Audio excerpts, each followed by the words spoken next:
සම්මා දිට්ඨිය කියපු ගමන් හරි දැක්ම කියලා ඔයත්තන්ට හිතෙන්න පුළුවන්. නොඑක අවස්ථාවල තියෙනවනේ එහෙම දැක්මවල්. පාසලක ගත්තොත් පාසලක් ඇතුල් වෙන තැන තියෙනවා අපේ දැක්ම කියලා. ව්‍යාපාරික ස්ථානවල නොඑක් කර්මාන්ත ශාලාවලක් තියෙනවා දැක්ම. ඊළඟට රටේ විවිධ දේශපාලන පක්ෂ ඡන්දෙ ඉල්ලද්දිත් කියනවා දැක්ම. නේද? ඒ දැක්ම නෙමෙයි මෙතන කියන යහපත් දැක්ම කියලා කියන්නේ. ඉතින් මේ ලෝකේ මිනිස්සු විශ්වාස කරන දෙයක් තියෙනවා ආශා කරන දේවල් ලං කර ගැනීම තුළ සැප ඇත. අපි කැමති දේ අපි ළඟ තිබීම තුළ සැප ඇත. ඔක උඩියටිකුරු කරන දේශනාවක් තමයි අද පියජාතික සූත්‍රයෙන් කියලා දෙන්නේ. බුදුරජාණන් වහන්සේ දේශනා කළේ ඔය ආශා කරන දේ තුළමයි දුක තියෙන්නේ කියලා.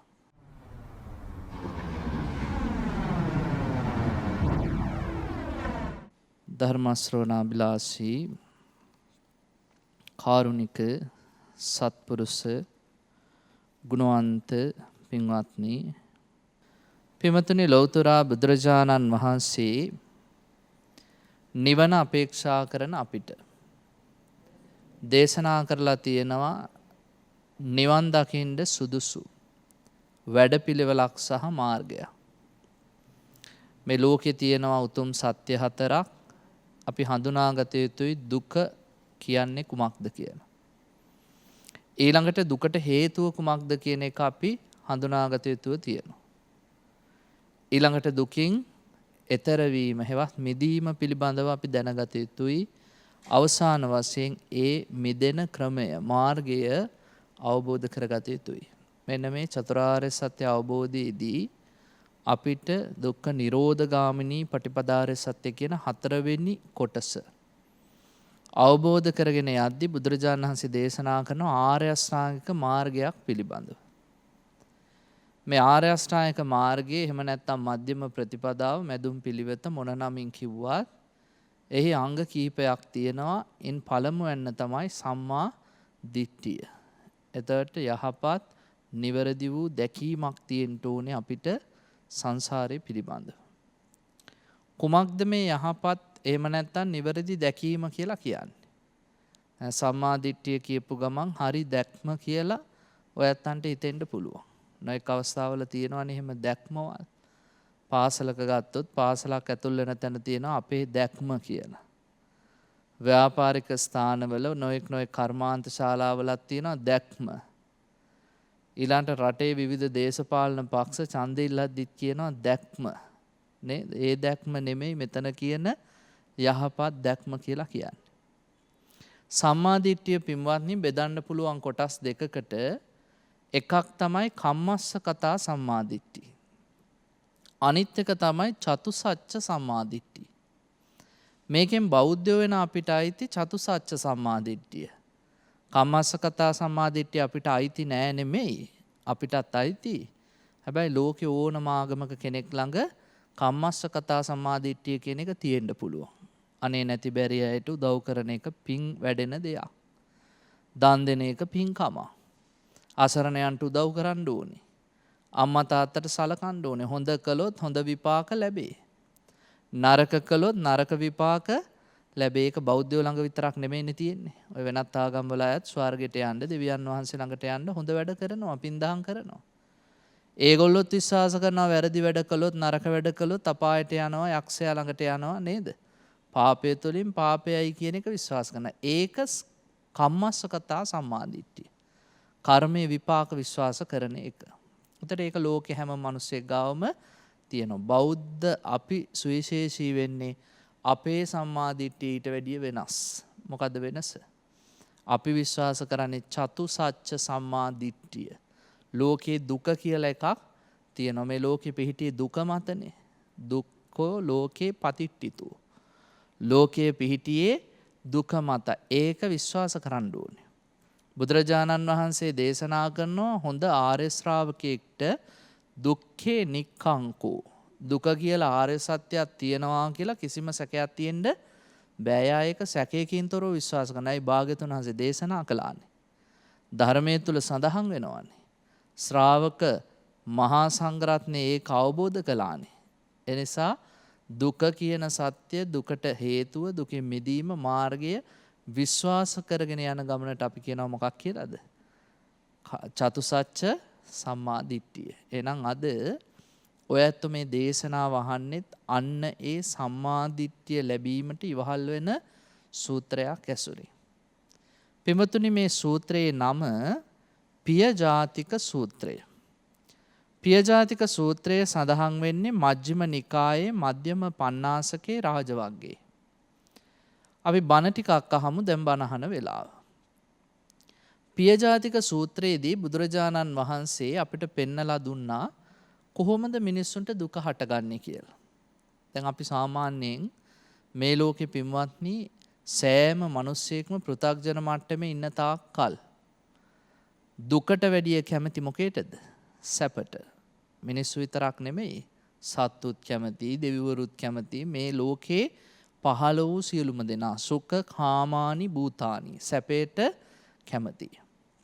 ඒ සැපේට කැමති වීම තුළ මිනිස්සු තමන් කැමති දේවල් ලං කර ගන්නවා. කැමති දේ ලං කරගත්තාම සැප ඇත කියලා විශ්වාසයක් මිනිස්සු ළඟ තියෙනවා. දැන් ඔය ඇත්ත කඩේකට ගියාම තෝරලා ගන්නේ කණ්ඩ කැමැතිම කෑමනේ.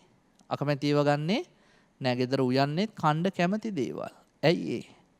කැමැති කෑමක් ආපුවම ඒ තුල සතුට ඇත කියලා විශ්වාසයක් ඔය ඇත්ත ඔලුවට දීලා තියෙනවා. එහෙම තියනවද නැද්ද කියන එක වෙනම කතාවක්. හැබැයි අපි ආස කරන දේවල් කෑවොත් අපිට හරි සතුටුයි. ඇඳුම් ගන්න ගියාම මොකද කරන්නේ? අනේ විලි වහ ගන්නනේ ඇඳුම් අඳින්නේ කියලා තියෙන ඕන එකක් පටලෝගෙන එනවද? එන්නේ නෑ. තෝරලා ගැළපෙන දේම ලස්සන දේම තමන් ආසම දේ තමයි ගන්න. කාන්තාව එහෙම දන්නවනේ ඇඳුම් ගන්න ගියාම පැය ගණන් හෙලවෙන්නවත් නෑ එකම තැන. අරකට තෝරනවා මේකත් තෝරනවා. ඇයි ඒ? ආසා කරන දේ ඇඳහම ඒ තුල සැප ඇත කියලා මිනිස්සු විශ්වාස කරනවා. රැකියාවක් තෝරගන්න ගියාමත් මිනිස්සු තෝරලා හොයාගන්නේ තමන් ආස කරන ශාස්ත්‍රයේ රැකියාව. යාළුවෙක් හොයාගන්න ගියත් තමන්ට ගැළපෙන අදහස් තියෙන කෙනෙක් තමයි තෝරගන්නේ. පන්සලකට සිල් ගන්න ගියත් නිකන් ළඟ තියෙන පන්සලටම යන්නේ නෑනේ. තෝරලා තමන්ට හොඳයි කියලා හිතන තැනට තමයි යන්නේ. ඉතින් මේ ලෝකේ මිනිස්සු විශ්වාස කරන දෙයක් තියෙනවා. ආසා කරන දේවල් ලං කර ගැනීම තුළ සැප ඇත. අපි කැමති දේ අපි ළඟ තිබීම තුළ සැප ඇත. ඔක උඩියටිකුරු කරන දේශනාවක් තමයි අද පියජාතික සූත්‍රයෙන් කියලා දෙන්නේ. බුදුරජාණන් වහන්සේ දේශනා කළේ ඔය ආස කරන දේ තුළමයි දුක තියෙන්නේ කියලා. මිනිස්සුයි බුදුහාඳුරුයි වෙනස් වෙන තැන උතන.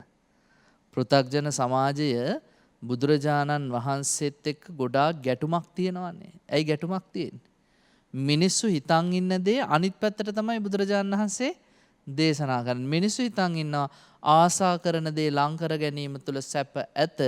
බුදුහාඳුරෝ දේශනා කළේ ආසා කරන දේ ලං කර ගැනීමට යාම තුළ සැප නෙමෙයි දුකම උරුම වේ කියලා. පියජාතික සූත්‍රයේදී හරි ලස්සනට මේක පෙන්වනවා. පින්වතුනි, බුදුරජාණන් වහන්සේ සවැත් නුවර ජේතවනාරාමේ වැඩ වාසය කරන කාලේ රජගහ නුවර සිටුවරයාගේ එකම පුතා කලුරිය කළා. මේ සිටුවරයාට හිටියේ එකම එක පුතයි. මේ පුතා හදිස්සියේ මරණයට පත් වුනහම සිටුවරයාට කරන්නේ මොනවද කියන එකත් අතපසු වුණා.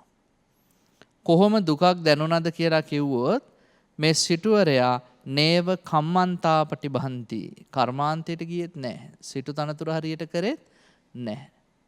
න බත්තං බුංජති බත් ටිකක් කෑවෙත් නැහැ. න විලිම්පති සුවඳ විලුම් ගැල්ලුවෙත් නැහැ. මොකවත් කළේ නැහැ. අඬ වැළපි හිටියා. හවසට සොහන ළඟට ගිහිල්ලා කහන් ඒක පුත්තක කොහෙද මගේ එකම පුතේ කොහෙද මගේ එකම පුතේ කිය අඬ හිටියා. මෙයාට ඒක දරා ගන්න බැරි වුණා. තමන්ගේ එකම පුතයිනේ හිටියේ. අඬ වැළපි මේ සිටුවරයා ඉඳිද්දී ටිකෙන් ටික එයාගේ ශරීරේ දි รา පත් වුණා. සුදු මැලි වුණා. අන්තිමට මෙයාට රෝගී තත්ත්වයක් ශරීරයේ ඇති වුණා. දැක්කහම නිකන් මාන්දම වගේ. ඉතින් දවසක් බුදුරජාණන් වහන්සේ ළඟට අහම්බෙකින් ආවා. බුදුරජාණන් වහන්සේ ඉඳගන්න කියලා ඇහුවා. සිටුතුමනි මොකද නිකන් මේ? ඇදිලා පැදිලා ගිහිල්ලා. සුදු මැලි වෙලා ගිහිල්ලා. කෙට්ටු වෙලා ඔබතුමා කොච්චර ලස්සනට හිටියද? බලන්නකො බුදුරජාණන් වහන්සේගේ තියෙන ලස්සන ගුණයක් නෙමේක. උන්වහන්සේ මිනිස්සු ආපු ගමන් පින්වත්නි ඉඳ ගන්න ඔන්න පටිච්ච සමුප්පාදය මෙන්න චතුරාර්ය සත්‍ය ඔන්න ත්‍රිලක්ෂණේ එහෙම බණ කියපු කෙනෙක් නෙමෙයි. උන්වහන්සේ හොඳට hina වුණා. කොහොමද තොරතුරු? සුවෙන් ඉන්නවද? කාලද ඉන්නේ? කුස පිරිලාද? ඔහොම මිනිස්සුත් එක්ක හොඳට කතා කරා මිනිස්සුගේ හිත හැදෙනකන්. ඊට පස්සේ තමයි පිළිවෙලින් සග්ග කතා, දාන කතා, සීල කතා, සග්ග කතා, කාමානං ආදීනවන් ඔහොම කතා කරේ ඊට පස්සේ. මොකද මේ සිටුතුමනි ඇදිලා පැදිලා ගිහිල්ලා වගේ කියලා අහපුවම මේ සිටුවරයා කියනවා අනේ ස්වාමිනී දන්නේ නැද්ද? මගේ එකම පුතා හදිසියේ කලුරිය ගලා මැරුණා. දැන් ඉතින් මට දේපලට උරුමකාරේ නෑ. මට දැන් කරගන්න දෙයක් හිතෙන්නෙත් නෑ. අඬ වැළපි වැළපි ඉන්නවා පුතා මත්තෙම නැහෙන්න මිසක් මට වෙන කල්පනාවක් ඔළුවේ නෑ කියලා කිව්වා. ඉතින් බුදුරජාණන් වහන්සේ ඒ වෙලාවේදී කියනවා එකම එක වාක්‍යයක්. මොකද්ද කිව්වේ? ඉතින් ඕක ඔහොම්මම නේන්නම්. ඕනෑට වැඩිය යම් දෙයකට ආසා කරා නම් ඒ ආසා කරපු දෙයින්මනේ දුක කියලා. ඕනෑට වැඩිය යම් කිසි දෙයක් ගැන ඔබට යම් කිසි බලාපොරොත්තුවක් තිබ්බනම් ඒ තිබ්බ දේ නිසාමනේ ශෝක පරිදේව දුක්ඛ දෝමනස්ස ඇති වෙන්නේ කියලා කිව්වා. ඒ පාර මේ සිටුවරයට ටිකක් කේන්ති ගියා. එයා කිව්වා බුදුහාමුදුරනේ මොන බොරුවක්ද ඕක? මේ ලෝකේ අපි ආසා කරන දේවල් නිසා දුක් දුම්නස් නෙමෙයි අපිට තියෙන්න ඕනේ. ආනන්දයක්, සතුටක්, සොම්නසක්, ප්‍රීතියක්. එහෙමනේ මිනිස්සු හිතන් ඉන්නේ නේද? අපි ලොකු ගයක් හදාගන්න ආස නම් පින්වත්නි ලොකු ගයක් හදාගත්තට පස්සේ අපිට තියෙන්න ඕනේ ගේ ඇතුලේ සතුටනේ. අපි ලෝකේ ලස්සනම රූපරාජිනියක් කසාද බඳින්නේ ආසාව නිසා. ආසා කරන කෙනා බැන්දට පස්සේ අපිට තියෙන්න ඕනේ සතුටන්නේ. ළමයි 5-6 දෙනෙක් වට කරගෙන ක්‍රීඩා කරද්දි කෙලිලෝල් කමින් ගත කරද්දි අපිට තියෙන්න ඕනේ සතුටක්නේ. මේ මොනවද මේ බුදුහාමුදුරුවෝ කියන්නේ ආසා කරපු දේවල් වලින් දුක කියලා බුදුහාමුදුරන්ට හොඳටම දොස් කියලා මේ මනුස්සයා බැස්සා පන්සලෙන් එළියට. ඔන්න ස්වභාවය. මිනිස්සු සාමාන්‍යයෙන් පින්වත්නි ඇත්ත කතා කරද්දී කැමති නැහැනේ. පෘථග්ජන ස්වභාවය ඒකනේ. මිනිස්සු බොරුවටමයි කැමති. පුහු ආටෝපයටමයි කැමති. මේ මනුස්සයාත් බුදුරජාණන් වහන්සේත් එක්ක උරණ වෙලා උන්වහන්සේට දොස් කියලා පන්සලෙන් එළියට බැස්සා. බැහැලා එද්දි සවැත් නුවර තියෙන එක්තරා වීදියක් සුරා සොඬුන් ඉන්න වීදියක්. ඒ පාරේ ගොඩාක් ඉන්නේ මත්පැනට ලොල් වෙච්ච සූදුවට ලොල් වෙච්ච මිනිස්සු. ඉතින් ඒගොල්ලෝ ඉන්න තැනකට ගිහිල්ලා මේ සිටුවරයා මොකද කරේ? හොඳට සප්පායම් වුණා මත්පැන් වලින්. බොන අතරතුරේදී මේ සිද්ධිය මතක් වෙලා අර බොන තැන හිටපු මිනිස්සුන්ට කිව්වා අද හරි වැඩක් වුණා. මම ගියා පන්සලට බුදුරජාණන් වහන්සේ මගෙන් අහුවා මොකද සුදු මැලි වෙලා කියලා. මං කිව්වා අනේ එකම් පුතා මැරුණා. මැරිච්ච දුකට මං කන්නේත් නැහැ බොන්නේත් නැහැ අඬ අඬ ඉන්නවා කියලා. එයා මට කිව්වනේ ඉතින් ඒක එහෙමමයි කියලා. එහෙනම් ඉතින් අපි මේ ලෝකේ කිසි දෙයකට ආසාවෙන් රකින්න ඕනේ නෑ. ලං කරගන්න ඕනේ නෑ. දුකයි නම් පැත්තකටලා නිකන් ඉන්න එපා. මේ බුදුරජාණන් වහන්සේ මිනිසුන්ගේ ඔළුව අවුල් කරනවා කියලා අර සුරාසොඩුන්ට කිව්වා. ඉතින් එකම જાතිය කුරුල්ලෝනේ පින්වත්නි එකට එකතු වෙන්නේ. ඒගොල්ලොත් කිව්වා ඒකනේ අපි පන්සල් යන්නේ නැත්තේ. ඔය ශ්‍රමණ බවත් ගෞතමයෝ කියන්නේම ඔය වගේ කතා තමයි අපි යන්නේ නැත්තේ ඒකයි කිව්වා. ධර්මයේ තියෙනවනේ ධර්මතාවයක්. මොකද්ද තියෙන්නේ? කේලෝ කේලේති සංසන්දේති සමේති. කෙල තියෙන තැනට තමයි කෙල එකතු වෙන්නේ. දැන් ඔය විදිහට භාග්‍යවතුන් වහන්සේ විවේචනය කරද්දී මේ බේබද්දෝ ඔය ටික ගිහිල්ලා කිව්වා ඒගොල්ලෝ ආශ්‍රය කරපු ගණිකාවන්ට. ගණිකාවෝ මේක කිව්වා ඒගොල්ලන්ව ඇසුරු කරන්න ආපු කුමාරවරුන්ට. කුමාරවරු ඕක ගිහිල්ලා කිව්වා අන්තපුර බිසෝවරුන්ට. බිසෝවරුන්ගෙන් ඔය කේලම කන වැටුණා කොසල් මහා රජුරවන්ට. බලන්නකො කේලමක් යන දුර. කොසල් මහ රජුරවන්ට මේක කන වැටුණාම කොසල් රජුරෝ මල්ලිකා බිසෝට අඬ ගහලා කිව්වා මල්ලිකා මේ බලන්නකො බුදුරජාණන් වහන්සේගේ ස්වරූපය. බුදුහාඳුරෝ කටට එන ඒවා කියනවා මිනිස්සුත් එක්ක. කොසල් රජුරුවත් හොඳට මතක තියාගන්න පින්වත්නි මුල් කාලේ බුදුරජාණන් වහන්සේට පැහැදිච්ච කෙනෙක් නෙමෙයි. හරිම්ම බුදුරජාණන් වහන්සේට විරුද්ධව වැඩ කරපු කෙනෙක්. එයා පසු කාලීනව තමයි මල්ලිකා බිසෝගේ මැදිහත් වීම මත බුදුරජාණන් වහන්සේට අතිශයින් ප්‍රසන්න වුණේ. අන්තිමට බුදුරජාණන් වහන්සේ නොදැක ඉන්න බෑ. කොච්චර වැඩ තිබ්බත් දවසකට එකපාරක් හරි බුදුහාඳුරු බලන්න යනවා. හැබැයි ඒ කොසල් රජුරෝ මුල් කාලේ බුදුරජාණන් වහන්සේට මහා පුදුම විදිහට විරුද්ධවාදීකම් කළා. කොසල් රජුරෝ කියනවා මල්ලිකා බුදුරජාණන් වහන්සේ අන්න අහවල් සිටුවරයට අද කියන්න ගිහිල්ලා මේ ආස කරන දේවල් වල දුක තියනවා කියලා හොඳට අහගෙන කිව්වා. එනිසා ගොවි පන්සලට ගියාම මල්ලිකා කියන්න හිතලා මතලා කියන්නේ නැතුව කිසි දෙයක් කටට ආපු පළියට කියන්න එපා කියලා. එපාර මල්ලිකා බිසෝ කිව්වා අනේ රජතුමනි භාග්‍යවතුන් වහන්සේ දෙයක් කිව්වා නම් ආයේ ඒක වෙනසක් නෑ, ඒක හැමමයි. මොනවද මල්ලිකා මේ කියන්නේ? නුඹත් හරියට පුංචි ළමෙක් වගේ කිව්වා. පුංචි ළමයි ගුරුවරු කියන ඔක්කොටම ඔව් ඔව් කියනවනේ. ඒ වගේ තමයි කිව්වා බුදුහාඳුරෝ මොනවා කිව්වත් උඹ එහෙයි එහෙයි කියනවා පුංචි එකෙක් වගේ. නෑ නෑ ස්වාමීනි පෞරස් කරගන්න එපා. භාග්‍යවතුන් වහන්සේ දෙයක් කිව්වා නම් ඒක එහෙම්මමයි කිව්වා. රජුරෝ මොකද්ද කිව්වේ? චරේ පරමල්ලිකෝ. ඵලයන් යන්න කිව්වා. මගේ ඇස් දෙකටවත් පේන්නේ නැතුව ඵලයන් යන්න කිව්වා. ඒ පරමල්ලිකා බිසව කට ගහන්න ගියේ නෑ. ඔන්න නුවණැති බිරින්දෑවකගේ ලක්ෂණත් මේ පොතේ ධර්මයේ තුල සූත්‍රයේ කියවෙනවා. එයා කට ගහන්න ගියේ නෑ, රණ්ඩු වෙන්න ගියේ නෑ, නෑ මමයි හරි කියන්න ගියේ නෑ. සද්ද නැතුව හිමීට එයා එතනින් අයින් වුණා. රජුරු කේන්තියෙන් ඉන්නේ. කේන්ති ගිය වෙලාවට කරුණු පහදන්න ගියොත් ආයෙ ඔතන ගුටි කෙලියකින් ඉවර වෙන්නේ. මල්ලිකා බිසව හිමීට සද්ද නැතුව ගිහිල්ලා රජමාලිගේ හිටියා නාලිජංග කියලා වයසක බ්‍රාහමණෙක් අඬ ගැහුවා. නාලිජංග මෙහෙන්න. ගිහිල්ලා බුදුරජාණන් වහන්සේට වන්දනා කරලා කියන්න මේ මල්ලිකා බිසවයි වන්දනා කරන්නේ. මල්ලිකා බිසව ඔබ වහන්සේගේ පාසු විහරණය අහනවා. ඔබ වහන්සේ හොඳට දානවල් දලා ඉන්නවද? සැපසනීප කොහොමද කියලා අහනවා. බුදුරජාණන් වහන්සේ හොඳින් කියලා ඇහුවොත් කියන්න ඇයි අර සිටුවරයට අර එහෙම කතාවක් කිව්වේ කියලා. බුදුහාඳුරෝ දෙන උත්තරය ඇවිල්ලා මට කියන්න කිව්වා.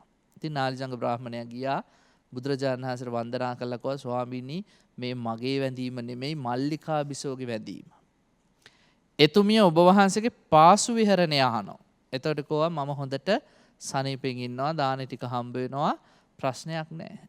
ස්වාමීනි මල්ලිකා බිසෝට දැනගන්න ඕනේ ඇයි අර සිටුවරයට කිව්වේ ආස කරන දේවල් තුල දුක ඇත කියලා. ස්වාමීනි මේක හරි ප්‍රශ්නයක්. අපි ආස කරන දේවල් වලින් අපිට තියෙන්න ඕනේ ආනන්දයක්, සතුටක්නේ, සොම්නසක්නේ. ඇයි ඔබ වහන්සේ කිව්වේ ආස කරන දේවල් වලින් දුකම තමයි කියලා.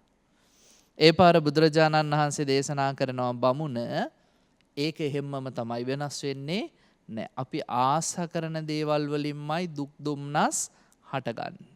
මං උදාහරණ ටිකක් කියන්නම්. ඔන්න බුදුරජාණන් වහන්සේ අර නාලිජංගට කියනවා නාලිජංග මේ සවැත් නුවර එක්තරා වීදියක හිටියා කාන්තාවක්. එයාට හිටියේ එකම දුවයි. මේ දුව අම්මට කොච්චර ආදරෙයිද කියලා කියනවා නම් අම්මට සලකන්න ඕනෙකම නිසාම කසාද බැන්දේ නැහැ. එයා අම්මට සලක හිටියා. ඉතින් කාලයක් යද්දි මොකද වුනේ?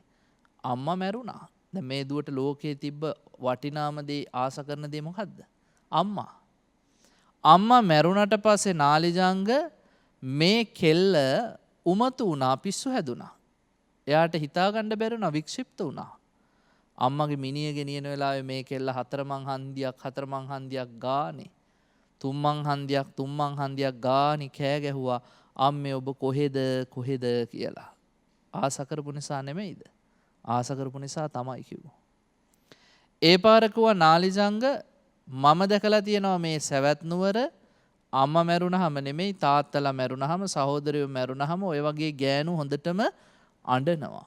ආස කරන දේ නැති වුනහම මිනිස්සුන්ට දුක හට ගනී කිව්වා. ගැහැණු නිසා විතරක් නෙමෙයි නාලිජංග පිරිමින්ටත් එහෙමයි කිව්වා. මේ සවැත් නුවර ඕනතරම් පිරිමි තමන්ගේ අම්මා මැරුණාම තාත්තා මැරුණාම බිරිඳ මැරුණාම දරුවෝ මැරුණාම වැළපි අඬනවා මං දැකලා තියෙනවා. පිස්සු හැදෙනවා, උමතු වෙනවා. හිත විසිරෙනවා, වික්ෂිප්ත වෙනවා. අර ආසාව වැඩි වෙන්න මේ දුකත් වැඩි කියලා කිව්වා. ඒ නිසා ප්‍රිය කරන දේවල් වලින්මයි නාලිජංග දුක හටගන්නේ කිව්වා. නාලිජංග මැරෙන්න ඕනේ නෑ.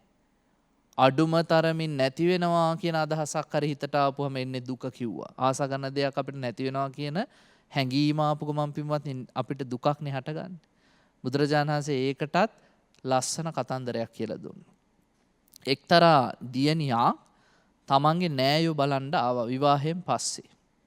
එයා හිතුවක්කාර විදිහටයි විවාහ වුණේ. හිතුවක්කාර විදිහට විවාහ වෙලා කොල්ලෙක් එක්ක හිටියා.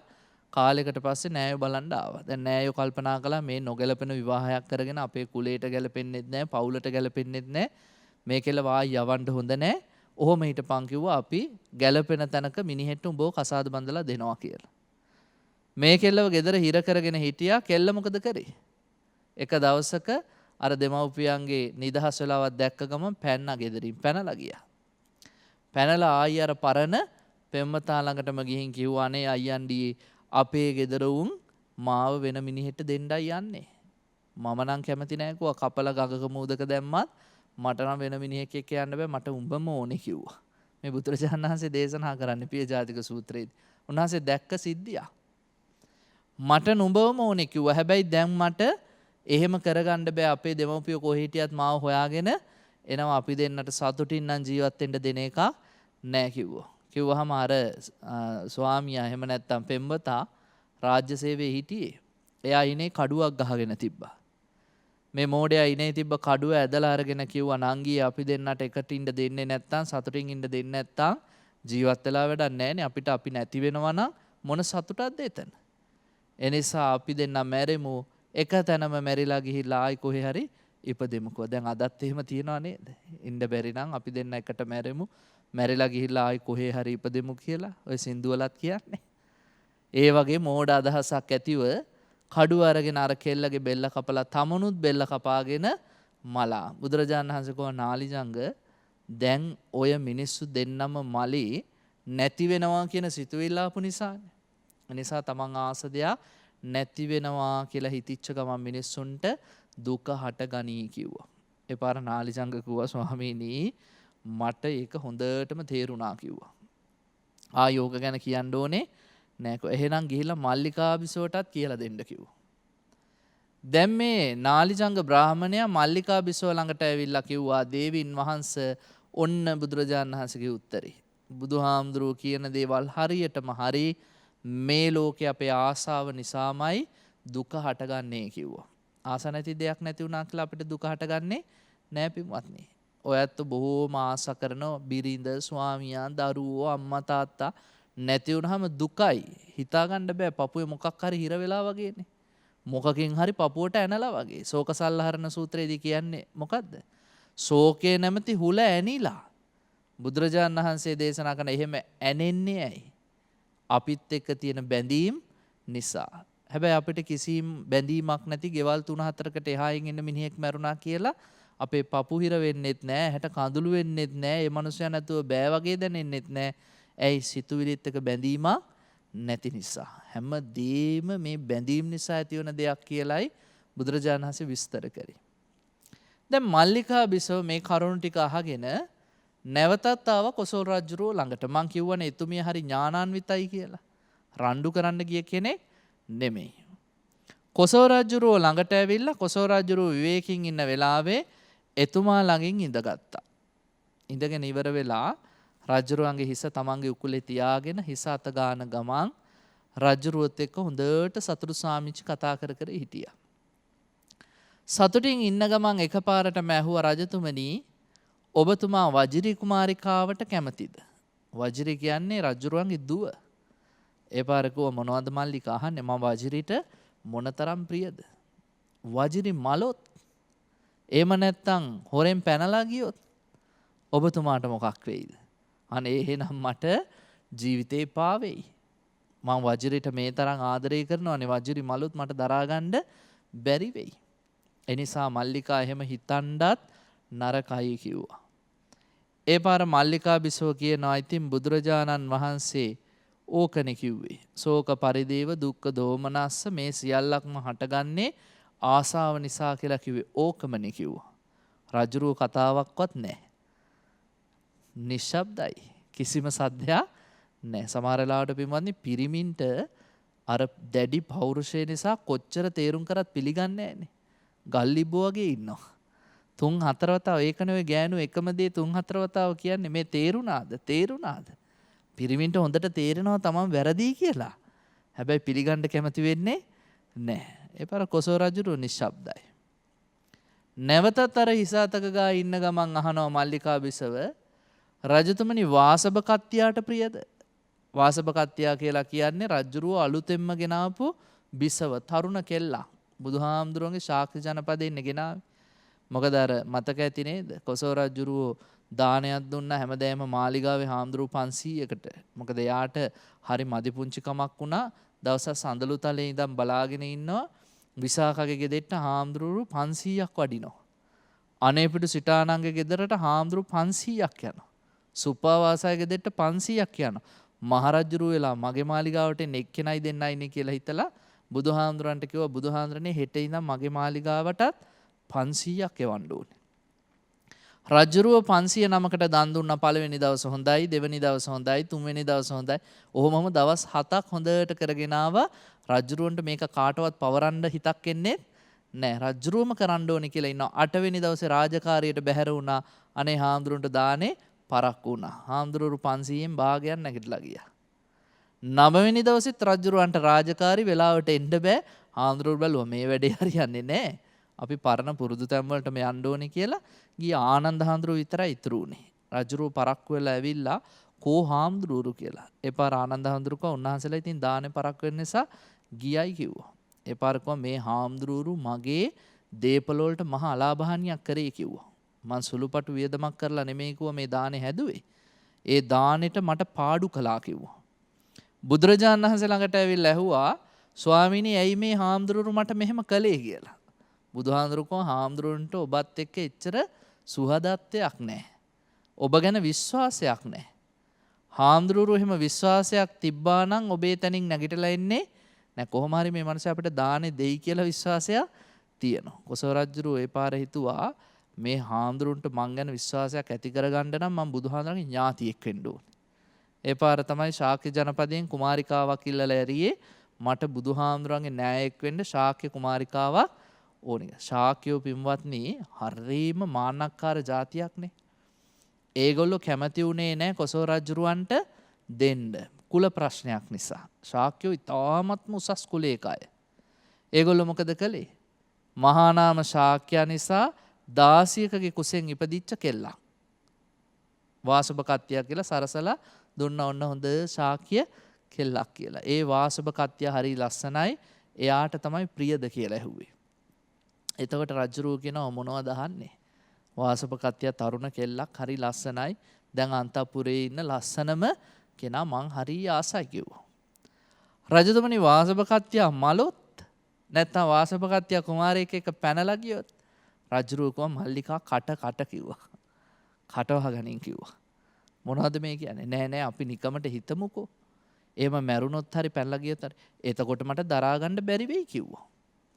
මල්ලිකා බිසව ඇහුවා ඉතින් එතකොට ආසා කරන දේවල් නිසා නේද දුක්ඛ දෝමනස් ආවේ ඒකනේ දරා ගන්න බැරි උනේ. ඒත් රජුරුව සද්ද නැහැ. ඔන්න ස්වභාවය. ආයි ටික වෙලාවක් ඉඳලා ඇහුවා රජතුමනි විඩූඩහ කුමාරයාට ප්‍රියද? විඩූඩහ කිව්වේ පුතා. ඒ පාර කිව්වා මං විඩූඩහට හරි ආදරෙයි. හෙට අනිද්දා රජකම දෙනවා. දැන් යුව රජුරුව දැන් හරි වයසට ඇවිල්ලා තියෙන්නේ. මං කවදා හරි විඩූඩහව රජකමේ ඉඳලා තමයි මැරෙන්නේ කිව්වා. ඒ පාර කිව්වා රජතුමනි ඔබතුමා විඩූඩහට රජකම දෙන්න කලින් විඩූඩහ තරුණ කාලේ මලොත් මල්ලිකා උඹට පිස්සු හැදිලාද කියලා ඇහුවාද? මොනවද මේ අහන්නේ කිව්වා. නෑ කියන්නකෝ. විඩූඩහ මැරුණොත් මටත් මැරෙන්න හිතෙයි කිව්වා. මට දරා ගන්න බැරි දුකක් එයි කිව්වා. ඒ පාර මල්ලිකා බිසව කිව්වා එහෙම එන්නේ ආසා කරපු දේවල් නිසා දුක් ශෝක හටගන්න නිසා නෙමෙයිද? කිව්වා. අන්න වේනවනේ ටික ටික ධර්මයට ගත්ත හැටි. ඊළඟට ආයෙ ඇහුවා රජතුමනි මට ප්‍රියද? මොනවද මල්ලිකා කියන්නේ? අන්තපුරේ මෙච්චර බිසෝරු හිටියත් මං ඒ හැම බිසවක් අතරින්ම වැඩිපුරම ප්‍රිය කරන්නේ නුඹට. නුඹ මගේ අම්මා වගේ, සහෝදරිය වගේ, මිතුරිය වගේ. මං නුඹට හරි ප්‍රියයි. රජතුමනි හදිසියේ මං මලොත් එතකොට නම් මල්ලිකා මට ජීවත් වෙලා වැඩක් නැති වෙයි. මටත් මැරෙන්න හිතෙයි. ඇයි මං ඔබට එච්චර ආසයි කිව්වා. රජතුමනි ආස කරපු නිසා නෙමෙයිද දුක? මේ දුක් වේදනා ශෝක ਸੰతాප සියල්ලම ආසාව නිසායි. වැඩිපුර ආස කරන්න දුක වැඩි වෙනවා කිව්වා. ඊළඟට ඇහුවා මේ රජමාලිගාවට ආසද? මේ කසී සලු වලට ආසද? මේ කහවණු වලට ආසද? මේ නගරවලට ආසද රාජධානි වලට ආසද? ඒ ආසා කරන දේ නිසාමයි දුක කියලා කිව්වා.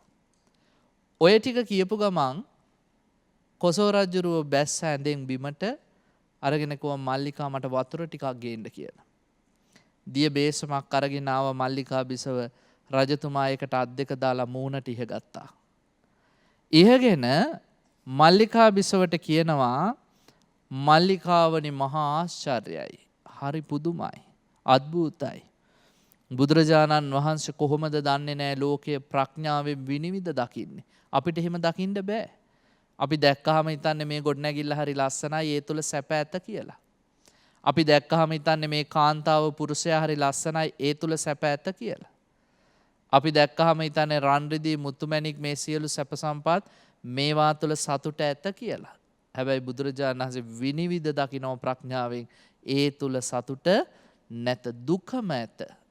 එනිසා බුදුරජාණන් වහන්සේ නම් මහා පුදුම ආශ්චර්යවන්තයෙක් කියලා රජුරෝ 3 පාරක් කියනවා නමෝ තස්ස භගවතු වරහතෝ සම්මා සම්බුද්දස්ස කියලා. ඕක තමයි පියජාතික සූත්‍රයේ අර්ථය. පින්වතුනි හරි ලස්සන ධර්මානුශාසනාවක් තමයි මේ පියජාතික සූත්‍රය. අපි ලෝකේ හැමදාම දුකටපත් වෙන්නේ ආසා කරන දේ පස්සේ හඹාගෙන ගිහිල්ලානේ.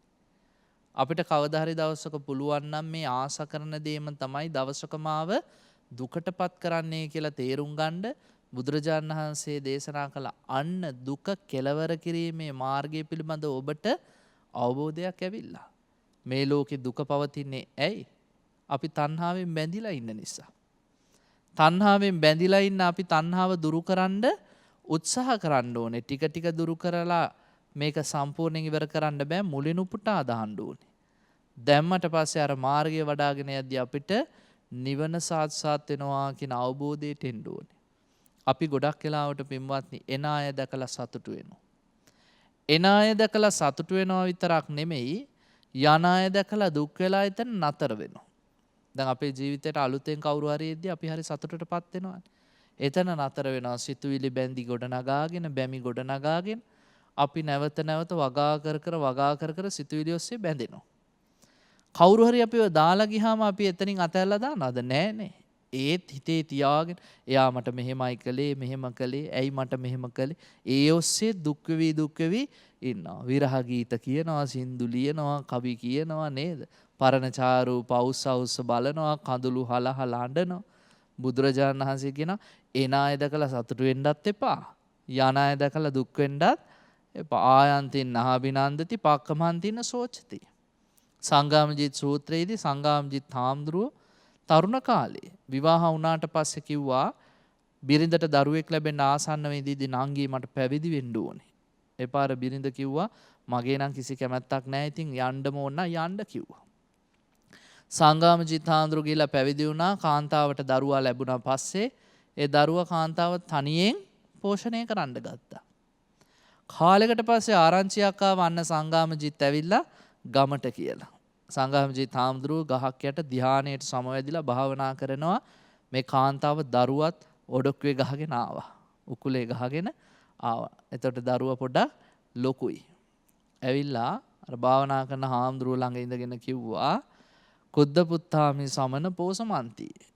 දැන් මට මේ ළමයා තනියෙන් පෝෂණය කරන්න බෑ. ළමයා ලොකු වෙගෙනයි එන්නේ. පෝෂණය කරන්න කිව්වා. සංගාමජිත් හාමුදුරුවෝ ඇස් දෙක වහගෙන හැම්මම හිටියා. ඒ පාර ටිකක් සද්දේ වැඩි කරලා කිව්වා කුද්ද පුත්තාමි සමන පෝසමන්ති. දැන් ළමයා ලොකුයි මට තනියෙන් කරන්න බෑ. උදව් කරන්න කිව්වා. ඒත් සංගාමජිත් හාමුදුරුවෝ ඇස්සරලවත් බැලුවේ නැහැ. ඊළඟට මෙහෙම අතින් තට්ටු කරලා කිව්වා කුද්ද පුත්තාමි සමන පෝසමන්ති. ඒත් ඇහෙන්නේ නැහැ වගේ හිටියා. ඒ පාර කාන්තාව මොකද කරේ උකුලේ හිටපු පොඩි එකව අරගෙන දැම්ම මේ හාමුදුරන් ඇඟට තල්ලු කරලා කිව්වා මං තනියෙන් හදාගත්ත එකෙක් නෙමෙයිනේ. ඔහෙත් මේ ළමයා හදන්න උදව් වුණානේ. ඔන්න දැන් පෝෂණය කරනවා මම දැන් මෙච්චර කල් කරානේ කියලා ළමයව තල්ලු කරලා ගියා. හැබැයි කාන්තාව හරි කපටි. එහෙම ගියාට ගියේම නැහැ. ගිහිල්ලා ගහකට හේතු වෙලා බලාගෙන හිටියා මොකද කරන්න කියලා. දැන් පොඩි එකා අඬනවා මර හඬ දීලා. මෙයා හිතුවා දැන් දුක දැනිලා දරු දුක දැනුනහම ළමයාගේ ඔළුව අත ගායි හුරතල් කරයි ගෙදර එයි මාත් එක්ක කියලා බලන් හිටියා. පොඩි එකා යටි ගිරියෙන් කෑග ගහ අඬනවා අර සංගාමජිත් හාමුදුරුවෝ ඇස් සැරලවත් බලන්නේ නැහැ. ඇස් අරින්නේවත් නැහැ. දරුවා දිහා බැලුවේවත් නැහැ. ටික වෙලාවක් ඉඳලා හිතුවා මේ මිනිහා නම් මේ දරුවට ආදරේ ඇත්තෙම නැහැ. දරුවා දාලා යන්න හොඳ නැහැ කියලා ආයි ඇවිල්ලා බැන බැන ළමයවත් ඇදගෙන ගියා. බුදුරජාණන් වහන්සේ පින්වත්නි ඈත ඉඳගෙන බලන් ඉන්නවා මේ සිද්ධිය. හරි ලස්සනයිනේ. කාන්තාවක් එනවා ළමයෙක් කුස්සගෙන කියවනවා. පස්සේ ළමයා දාලා යනවා. ආයි එනවා ළමයා අරයි යනවා. බුදුරජාණන් වහන්සේ දැක්කා මේ සංගාමජිත් හාමුදුරුවෝ රහත් වෙලා ඉන්නේ. ධානයට සමවැදිලා ඉන්නේ. උන්වහන්සේ ආලෝක ධාරාවක් විහිදලා කියනවා ආයන්තින් නාභිනන්දති පක්කමන්තින්න සෝචති සංඝා සංඝාම ජින්මුත්තං තමහං බ්‍රූමි බ්‍රාහ්මණ. පුතේ එන අය දැකලා ඕනෑට වැඩිය සතුටු වෙන්නත් එපා. යන අය දැකලා ඕනෑට වැඩිය දුක් වෙන්නත් එපා. සංග්‍රාමයෙන් මේ කෙලෙස් කියන සටනින් ජයගත්ත ඔය සංගාමජිත් වගේ අයට මම කියනවා බ්‍රාහ්මණය එහෙම නැත්නම් රහතන් වහන්සේ කියලා. හිතේ තියෙන බැඳීම් එක්ක සටන් කරලා දින්නා. දින්න නිසා බුදුරජාණන් වහන්සේ කෝ හරි ලේසි සංසාරේ ගොඩ යන්න. ඒවයේ බැඳි බැඳි හිටියා නම් සංගාමජිත් හාමුදුරුවෝ අදත් මේ සංසාරේ යනවා නේද? නිසා බැඳීම් වැඩි වෙන්න පින්වත්නි ආසාවල් වැඩි වෙන්න දුක වැඩි. අතහරිනකොට දුක වැඩි තියෙන දේවල් වැඩි නිසා. ඔයත්තන්ට තියෙන ටික වැඩි වෙන්න මොකද වෙන්නේ? කවදා හරි දවසක මේ ගමන කෙලවර කරන්න ගියාම ඇස් දෙක පියාගන්න ගියාම දුක වැඩි. හැබැයි අතහරිනකොට දුක අඩුයි තියෙන දේවල් අඩු නිසා. අඩු කෙනාට පුළුවන් සතුටින් සංසාරේ මරණයට මුහුණ දෙන්න. විසාකා මහ උපාසිකාවට හිටියා මුණුපුරු මිනිපිරියෝ 1000කට වැඩිය. ඔයත් අහලා ඇති නේද? දරුවම හිටියනේ 20ක්. එතකොට පුත්තු 10 දෙනයි දුවලා 10 දෙනයි. ඒ දරුවන්ටත් දරුවෝ 20 ගානේ හිටියා. එතකොට හිතන්නකො පවුලේ ප්‍රමාණය කොච්චරද කියලා. මුණුපුරු මිනිපිරියෝ මහා විශාල ප්‍රමාණයක්. විසාකාවගේ එක මුණුපුරෙක් ඔය බහතෝරන වයසේදී මරණයටපත් වුණා. විසාකා එදා මේ ආදාහනයට ගිහිල්ලා එන ගමන් තෙත හිසකෙස් ඇතුව මහා දුකකින් අඬාගෙන ආවා ජේතවනාරාමයට. ඉස්සරත් මිනිස්සු දුක කියන්න ඇවිල්ලා තියෙන පන්සල් වලට. ඇවිල්ලා පන්සලේ අඬන ඉදීදී බුදුරජාණන් වහන්සේ අහනවා විසාකා ඇයි? ස්වාමිනී මම ගොඩාක් ආදරය කරපු මගේ මුණුපුරේ මැරුණා. මට අද ටිකක් දුකයි කිව්වා. ඒක දරා ගන්න බැරි නිසා මං ගෙදර යන්නේ නැතුව පන්සලට ආවා කිව්වා. ඒ පාර බුදුරජාණන් වහන්සේ ඉඳගෙන ඇහුවා විසාකා කැමතිද ආයේ වගේ මුණුපුරෙක් ලැබෙනවට? අනේ ස්වාමිනී මොනවද කියන්නේ? ඒ වගේ 100ක් හම්බුණත් මං හරි කැමතියි කිව්වා. බුදුහාමුදුරුවෝ එකපාරට කිව්වා විසාකා එහෙනම් ඔබට දුක් 100ක් තියෙනවා. ආසා කරන දේවල් 100ක් තියෙනවා නම් විසාකා ඒ තුල තියෙනවා දුක් 100ක්. විසාකා නුඹ ආසා කරන දේවල් 50ට අඩු කළොත් දුක් 50යි. ආසා කරන දේවල් 10යි නම් දුක් 10යි. ආසා කරන දේවල් 5යි නම් විසාකා දුක් 5යි. ආසා කරන දේවල් 2යි නම් දුක් 2යි. ආසා කරන දේවල් 1යි නම් විසාකා නුඹට ඇත්තේ එකම එක දුකයි. නුඹ මේ ලෝකේ කිසි දෙයකට ආස නැත්තම් නුඹට එක දුකක්වත් නැත. බලන්නකො එතකොට කොච්චර වටිනවද කියලා. රහතන් වහන්සේලා මේ ලෝකේ කිසිම දෙයකට බැඳිලා හිටියේ නෑ. අපේක්ෂා නෑනේ.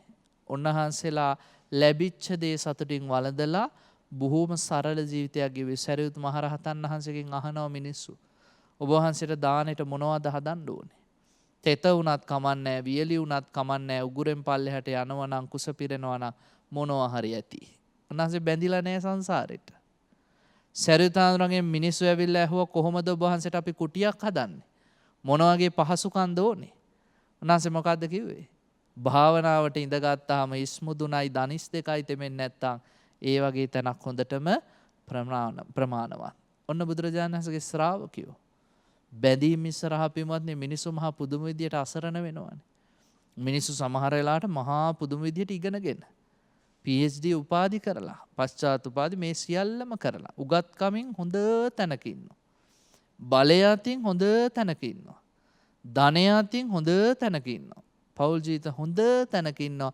හැබැයි බැඳීම් ඉස්සරහා අසරණ වෙන්නේ නැද්ද? පුංචි උන් වගේ අඬාගෙන වැළපීගෙන තමන්ගේ ජීවිතේ වටිනාකම පස්සට දාලා ඒ වටිනාකම් ජීවිතත් නැති කරගෙන මිනිස්සු මහ පුදුම විදියට බැඳීම් ඉස්සරහා අසරණ වෙනවා. බුදුරජාණන් වහන්සේ කියන්නේ ඒ දකින දෙයට දකින විදිහට ඉන්න ඉඩ හරින්න. ආසා කරන දේ මගේ කරලා අල්ලා ගැනීමට යාම තුළ අපි හරි ප්‍රශ්නකට මුහුණ දෙනවා.